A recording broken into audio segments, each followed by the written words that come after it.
great morning, family, great morning. Pray that your day, your morning, all of those great things are off. You're off to a great start altogether, regardless of what type of morning you've had. I pray that you are doing much better now, whether you woke up with a headache, leg ache, leg cramps, or whatever. I hope that you're that all is well at this appointed time. I wanted to jump in right quick because I've not really been out here, I don't think, the last few days intentionally, but I wanted to jump in today to ask a question, and just one for you to ponder on, and that is, what are you speaking? What are you saying? What are you speaking? What type of language are you using when you're speaking? I don't think we understand the power of our words. I don't think we understand I don't think we always understand that our words have power. I don't think we always understand when we speak certain things that that we've spoken, in most cases, is what we will see. The Bible tells us that the power of life and death is in the tongue.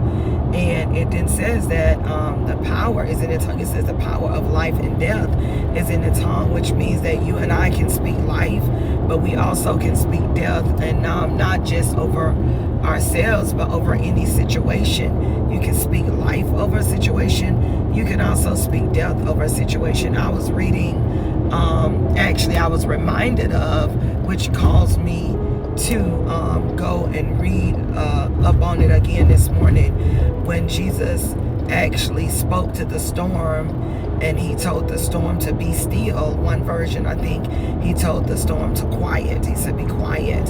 He said, quiet now, or something of that nature. But different translations give different words, shall I say different Bible verses give different words. But Jesus spoke to that storm, and that storm ceased in that moment.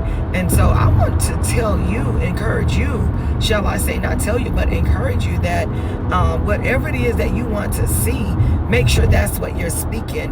And if it's something that you don't want to see, make sure you're not speaking that, because if whatever it is that you see is something that you have spoken, or it could possibly be something that someone else has spoken. But I want to say this: if it's something you don't want to see, make sure you're not speaking it, because again, the power of life and death is in the tongue. And so make sure you're not bringing life to something that has already that has been laying dormant for years, or that has even died out of your life. Make sure you're not bringing life back to it by speaking to it. And the same power, I believe, that Jesus used when he spoke to that storm, I believe that he has given us that same power, that whatever it is that we speak, we can, and the word tells us that we can call those things be not as though they were. One translation says, speak those things be not as though they are. So speak whatever it is that you want to see, and then you'll begin to see what it is that you've spoken. I speak life. I don't know what it is that you're speaking, but I speak life today, and I speak life tomorrow and the next day as well. I speak life, and life more abundantly, because that's a promise that Jesus made to us, and that is that he come that we may have life and life more abundantly. So why not speak something that Jesus has already spoken?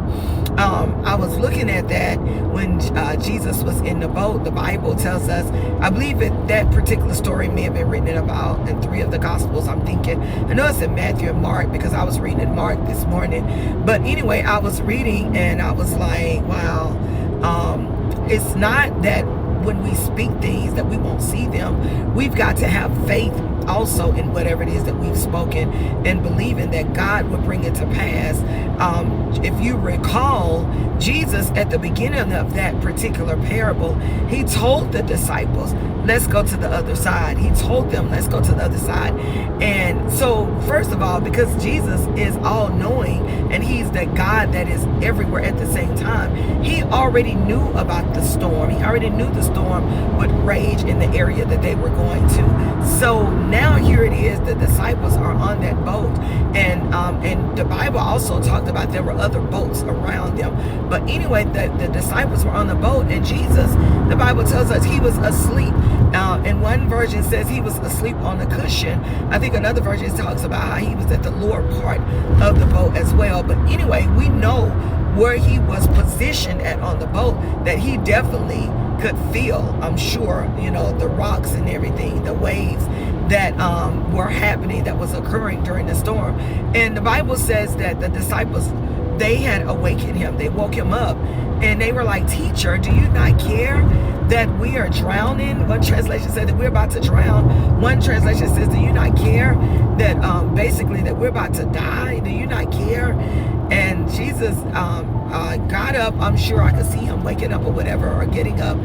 And he spoke to the storm, and he told the storm to cease.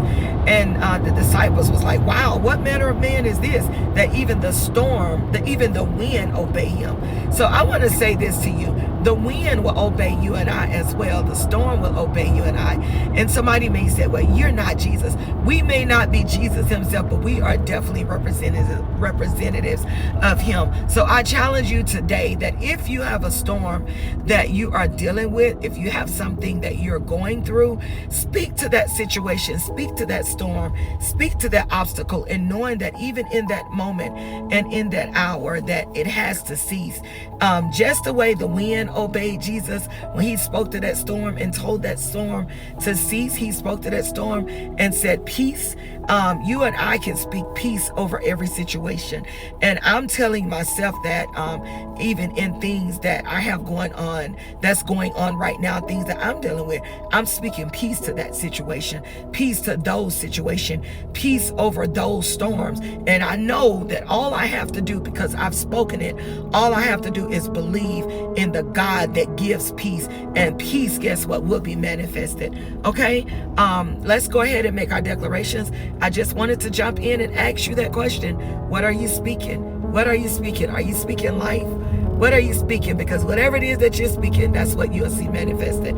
Let's go ahead and do our declarations. I declare and decree that on this day, that everything that will come out of our mouths, the things that will come off of our tongues, are things that are positive, are things that will allow others that encounter us, the words that we speak will even allow them to be transformed, meaning it will allow them to be changed in that moment for the better. I declare and decree that on today, that we will be the most transparent people that we've ever been, in realizing by means of discernment that if there's something that we have spoken that was not of God, that would lead tragedy to our lives, that those words are being turned around. I declare and decree that on today, that the peace of God will continue to rest over our minds now forevermore, and that we will not be shaken by means of weary or weariness. But I declare and decree that we will trust God like never before. I declare and decree that our faith will increase in ways that we've never thought that it would. I declare and decree that on today that we will receive greater news, that news that we've been looking to receive. And not only that, but doors will be open on our behalf. I declare and decree that we will receive an outpouring of wisdom, that God will he will empower us with his wisdom like never before. The things that we didn't know how to do or don't know how to do, that he will show us by means of his wisdom. I declare and decree that the peace of God again will rest, rule, and abide now and forevermore over our minds and even over our families' minds. And no chaos, confusion, discord, destruction, or darkness will draw nigh unto us. Okay, I love all of you, and I look forward in talking to you real soon. Ask yourself, what am I speaking? Am I speaking words of life, or am I speaking words of death? Ask yourself that, and then go ahead and allow God's discernment to lead you in the direction of the words that you should be speaking. Love you, and we will talk soon. Shalom.